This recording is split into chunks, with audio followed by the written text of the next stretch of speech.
And ఇది నా question కాదు, నేను మీ దగ్గరికి వస్తుందని చెప్తే చాలామంది ఫ్యాన్స్ అడగమని చెప్పిన క్వశ్చన్. సో మేమందరం మిమ్మల్ని డీలో చాలా మిస్ అవుతున్నాం. అసలు మీరు ఎందుకు డీ నుంచి స్కిప్ అవ్వాల్సి వచ్చింది? స్కిప్ అవ్వాలి లేదు, అయ్యి నాకు డీ చేయాలని ఇంట్రెస్ట్. ఎందుకంటే డీ అంటే మా డ్యాన్స్ ఇది నేనంటే ఇక్కడ మా టీవీలో దీనికి కామెడీ స్టార్స్కి నేను ముందుగా అగ్రిమెంట్ ఇచ్చాను, నెక్స్ట్ చేస్తానని చెప్పి. దానివల్ల నేను అక్కడికి వెళ్ళైపోతున్నాను. ఒకవేళ నాకు ఇది అయిపోతే, అగ్రిమెంట్ అయిపోతే మళ్ళీ ఏం చెప్పలేం, చూడాలి. ఇంతేనా ఏమన్నా రెమ్యూనరేషన్స్ వైజ్? అసలు అదేం లేదు అసలు. అయ్యో, ఈటీవీ వాళ్ళు చాలా బాగా చూసుకున్నారు మల్లెమాల వాళ్ళు. నాకు ఆ ప్రాబ్లం ఎప్పుడూ లేదు. మల్లెమాల అంటే నా సొంత ఏమంటారు, ఒక ఫ్యామిలీ అమ్మ ఇల్లు అంటారు కదా, పుట్టిన ఇల్లే, అలాంటిది నాకు. ఎందుకంటే నేను మూవీలో కొరియోగ్రఫీ చేశాను, అది చాలామంది తెలుసో తెలియదో కానీ టీవీ ద్వారానే నేను జనాలందరికీ దగ్గర అయిందండి. బికాస్ ఆఫ్ డీ, దానివల్ల జనాలందరూ దగ్గర అయింది. అలాంటి దాన్ని ఎందుకు మర్చిపోతాను, ఎందుకు చేస్తాను చెప్పండి. అండ్ మీ తర్వాత సుధీర్ గారు కూడా బయటకు వచ్చేయడం జరిగింది.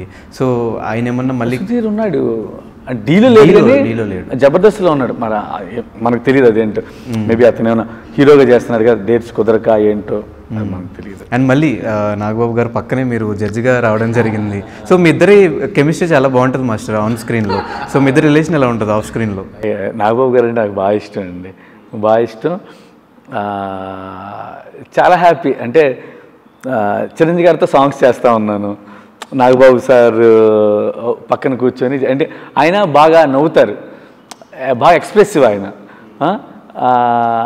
నేను కూడా ఎంజాయ్ చేస్తాను, ఏమైనా ఉంటే సలహాలు ఇస్తూ ఉంటారు ఆయన. సూపర్, నాకు బాగా నచ్చారు ఆయన.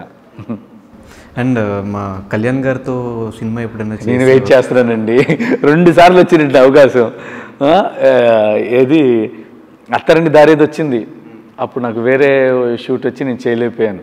అలాగే మొన్న ఇది మన భీమ్లా నాయక్ అండి, 2 సాంగ్స్ అండి మిస్ అయిపోయి. అంటే డేట్ చెప్పారు, మళ్ళీ వేరే సాంగ్కి క్లాష్ అవుతుంది డేట్స్, వేరే సాంగ్ది ఆల్రెడీ లాక్ అయిపోయి, అంటే డేట్స్ కొంచెం పోస్ట్ పడిన అవటం, అలా మిస్ అయిపోయా. పవన్ గారిది చెయ్యాలి, ఎప్పుడు చేస్తాం. మీ కొరియోగ్రఫీ నేను కూడా వెయిటింగ్ పవన్ సార్ది.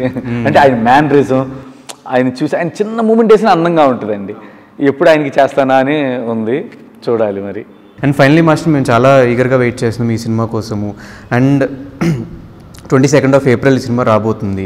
సో చిన్న సినిమా అయినా కూడా జనాలు దాన్ని ఇక్కడ దాకా తీసుకున్నారు బికాజ్ ఆఫ్ మీరు చేసిన సాంగ్స్ అండ్ సినిమా వచ్చిన కంటెంట్ వల్ల. సో మా ఆడియన్స్కి ఈ సినిమా గురించి ఏం చెప్తారు? అదే చాలామంది ఇప్పుడు కంటెంట్ బేస్డ్ ఉండే మూవీస్ కావాలనుకుంటున్నారు. డెఫినెట్గా మంచి కంటెంట్ ఉందండి, మంచి లవ్ స్టోరీ. వచ్చి థియేటర్కి వచ్చి చూడండి, మీ అందరికి డెఫినెట్గా నచ్చిద్ది. ప్లస్ సాంగ్స్ కూడా చాలా బాగున్నాయి, అంటే ప్రతి ఒక్కరికి కనెక్ట్ అయ్యేటట్టు ఉంటే. డెఫినెట్గా April 22 థియేటర్కి వచ్చి మా అందరం బ్లెస్ చేయాలని మనస్ఫూర్తి కోరుకుంటున్నాం. Thank you.